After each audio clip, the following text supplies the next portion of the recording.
So, hello mga friends and neighbors. Meron lang po sana ako idadagdag dun sa aking sharing tungkol sa exclusive property ng spouses. Nakalimutan ko pong banggitin ito dun sa unang video na tinalakay ko yung exclusive property. Ang idadagdag ko po dyan para sa inyong kalaman na yung pag sinabi exclusive property nga, edi pag-aari ng asawa na tumanggap ng donation o regalo doon sa kanilang mga magulang.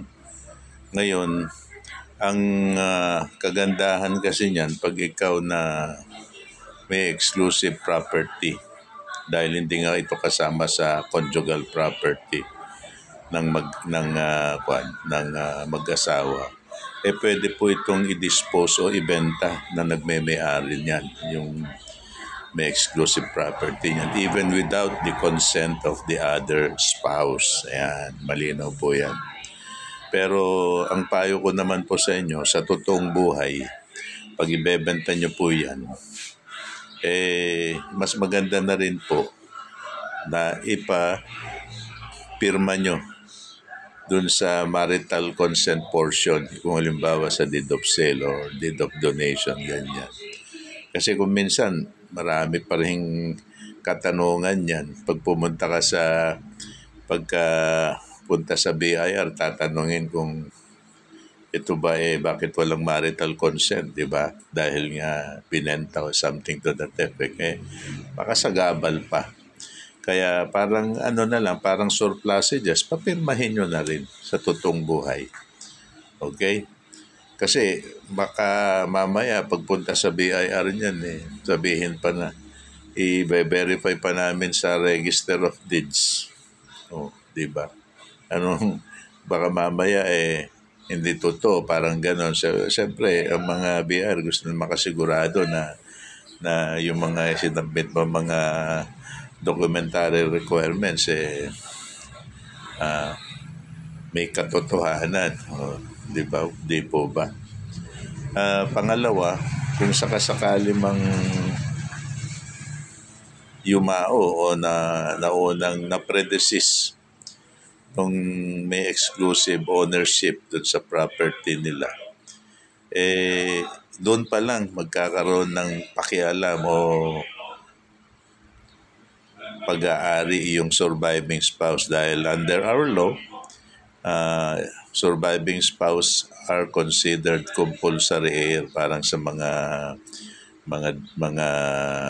anak. Makikihati rin siya pag nawala na yung may-ari na exclusive property. So kung ano matatanggap ng mga anak, ganon din ang share ng surviving spouse. Okay?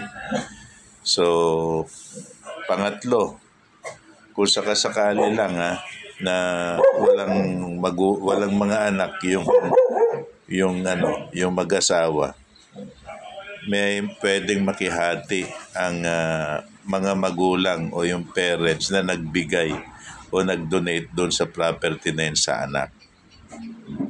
In equal share din yan. Ngayon, kung wala na rin yung mga magulang, yung mga kapatid ng predeceased spouse na nagmay-may-ari ng exclusive property, pwede rin makishare. Okay? So, malinaw po yan. Ma-exclude lang itong mga ascendants na ito pagka may mga anak sila. So, sana wala na ako nakalimutan na dagdag yan. Kaya, hindi ko naman pinapayuhan yung mga spouses na may exclusive property na ibenta na para ma-enjoy nila yung kanyang exclusive property. Ang sinasabi ko lang po dito, yung po ang nakalagay sa batas natin na sana madagdagan ang inyong kaalaman tungkol sa mga properties ng mag-asawa. So, yan. At ito po si Atty. Larry Ruiz, ang abogado ng Nueva Vizcaya, saying adios patria adorada.